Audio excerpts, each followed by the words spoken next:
Hello, I'm Alex Vargas, Mayor of the City of Hawthorne. This last year has been a challenging one for all cities, and Hawthorne has not been immune to the impact of this pandemic. Despite this, the City of Good Neighbors has continued to make great progress even during these difficult times. Infrastructure projects have continued to be implemented, businesses continue to move into the city, and our general fund reserves continue to grow. In fact, 2020 was a banner year for the city, with over $84 million in revenue received, which is an increase of $24 million per year over what was received just 5 years ago.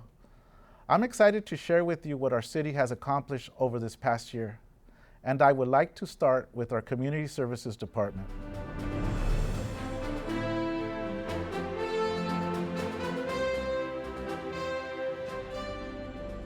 The Community Services Department made drastic changes from their normal day-to-day operations and accomplished so much during 2020.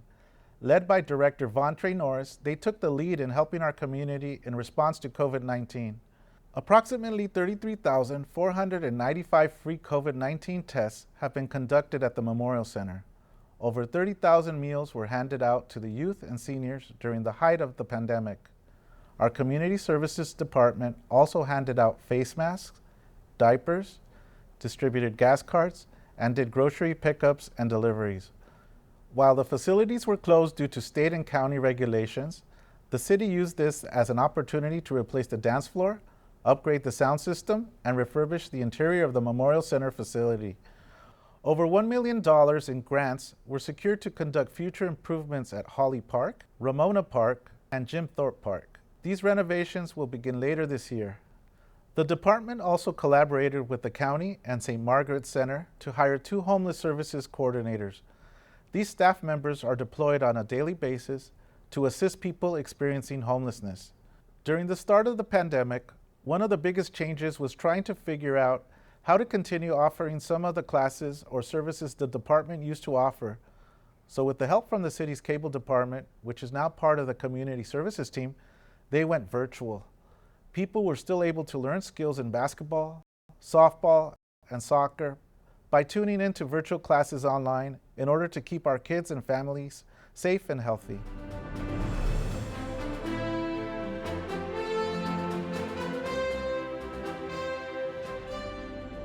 Led by Chief Michael Ishii, our very own Hawthorne Police Department continues to make a huge impact in our community. This past year, the department faced unprecedented challenges with the pandemic and protests. They handled over 17,000 calls from our community. During the pandemic, the police department focused on protecting our businesses, and officers conducted over 10,000 business checks throughout the year, making sure the business owners had direct contact with HPD to address their concerns. Many businesses and community groups delivered food to the police department in support of our officers. Even though schools were conducted via remote learning, HPD's Community Affairs Bureau did virtual police department tours for our young students. Officers also took the time to drive by homes congratulating graduating high school seniors who missed their entire senior year of high school, and they visited retiring faculty as well. They were also able to help students and families that were facing financial difficulties with resources and free meals. Hawthorne PD's new bike team made a huge impact last year. I'm sure many of you have seen them riding through your neighborhoods, at the parks, or your businesses' parking lots. This is another way the Hawthorne Police Department is working to bring community policing to you by bridging the gap between the department and our community. With the hiring of a full-time medical director, HPD continues to expand its EMT paramedic program. Currently, they have 22 officers trained as EMTs and 4 as paramedics.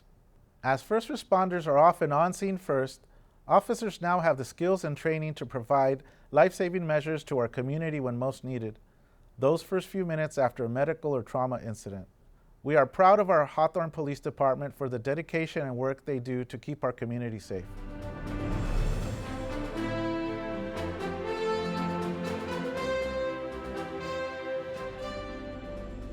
Our residents of Hawthorne are what is most important to us. COVID-19 really hit everyone hard, both mentally and financially. The housing department led by Kimberly Mack has worked hard to do what they can to find funding to help Hawthorne's pandemic-stricken population. The city has received $1.8 million from the U.S. Department of Housing and Urban Development, otherwise known as HUD, due to COVID-19 in the form of the CARES Act funding awards to assist Hawthorne's residents. These funds allowed the Housing Department to ensure that even with limited access to residents, housing assistance continued. They continued to pull from the Housing Choice Voucher waiting list and continued assisting residents in securing housing. The purchase of specialized software offered a platform to scan all documents and allow owners, tenants, and waiting list applicants to check the status of their cases, complete online reports, request changes, and upload documents directly to their housing case files without having to come to City Hall. A big help to our residents in need was the creation of the Emergency Rental Assistance Grant Program, which launched in October and again in November of 2020. The program assists low-moderate income individuals and families with $1,000 per month for 3 consecutive months of rental assistance.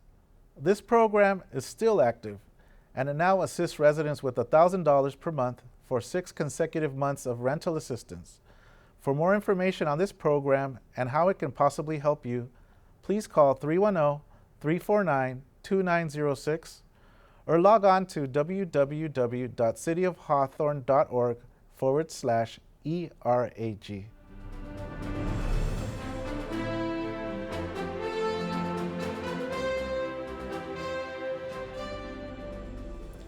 Nothing seems to put a stop to our great Public Works Department managed by Alan Lung. When COVID-19 was at its highest peak, Public Works was still out there taking care of our streets and making major improvements. Here are just a handful of the tasks Public Works has been up to.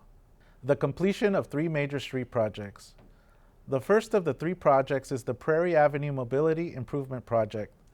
This project consists of replacing existing traffic signal equipment on various Prairie Avenue streets between 118th and Marine, and the widening of 2 intersections on Prairie and El Segundo and Prairie and Rosecrans. The second project is the completion of our local street improvement project, which consists of reconstruction of selected streets in our neighborhood.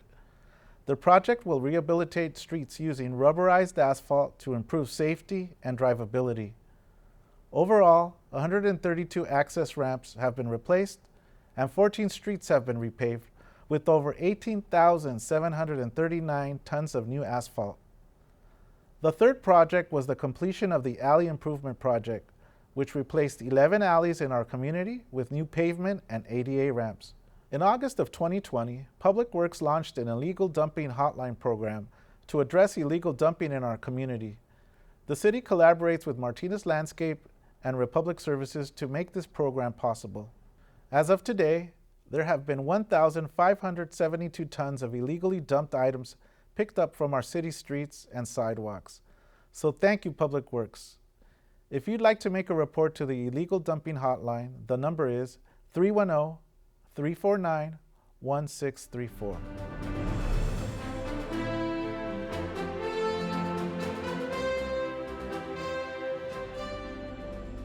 Our planning department, led by Greg Sugiuchi, along with Building and Safety, which is run by Peter Wang, are 2 departments that are vital to the city in order to ensure that decisions about development are aligned with the city's land use policies and regulations, and to verify construction compliance with regulated building and fire codes. Here are some examples that these 2 departments have been working diligently on. The city became aware of the popularity in short-term rental activities and of the impacts that may occur as a result. In response, the city adopted an ordinance to regulate short-term rentals and thereby preserve the city's supply of housing and the quality of life and integrity of our single-family and multi-family residential neighborhoods. The city amended the accessory dwelling units ordinance regulations in response to new state housing laws. The amendments balanced the requirements and prohibitions of the law with the city's concerns regarding the general welfare of the community. The city amended the design review ordinance and delegated design review board functions to the Planning Commission. By enacting these changes, the Planning Commission reviews architectural and design concepts and ensures that buildings and sites are attractive and compatible with the surrounding developments. In order to address the housing issues encountered by our veterans, the city entered into an exclusive negotiation agreement with Skid Row Housing Trust for the development of a low-density 18-unit veterans affordable housing project. The development will accommodate veterans in need with an architectural design that provides ample open space and encourages the opportunity to meet and interact with neighbors. In response to the ongoing COVID-19 crisis and to protect the health of staff, residents, and visitors to City Hall, the city migrated its building inspection request process to an online system and thereby ensured a seamless continuation of service.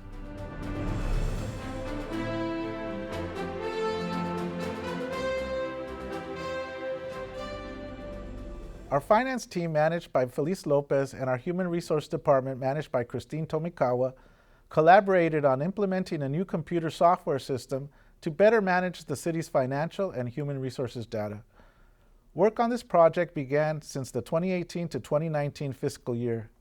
Implementation of this new system took the departments over 18 months to complete. The new improvements will support other city departments by providing better online access, which leads to access to more robust city services for customers.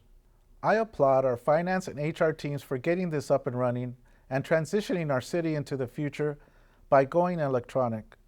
Financially, even with all that is going on around the world with the pandemic, our city has done very well for itself thanks to the city holding the line when it comes to spending.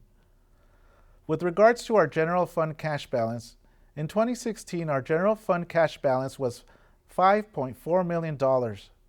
Through my leadership as mayor and with the leadership of my colleagues on the city council, we have grown this amount by nearly 700% to $36.6 million. This is an astronomical increase that we are very, very proud of. In regards to our revenue growth, in 2010, our general fund revenues were $50.1 million. In 2020, our general fund revenues were $84.5 million. This revenue growth represents an increase of 68% in just 10 years. We are very proud of this accomplishment as well. This isn't the only good news. Throughout 2020, we still had businesses opening up in our community. Stores like Cost Plus World Market, Foot Locker, Earth Cafe, and Dunkin' Donuts opened up recently. Another huge business coming to town, Amazon's Ring headquarters, is nearly complete. There are so many other great businesses that are in the pipeline, ready to open. We have so much to be thankful for in the city of Hawthorne. Growth continues to occur, even during these unprecedented times. We all look forward to moving out of the pandemic. The future is bright, and more improvements are on the way. Our City Council and city staff will continue with our commitment to work in an honest and transparent manner to ensure the best quality of life for our city of good neighbors. Stay safe and healthy, Hawthorne.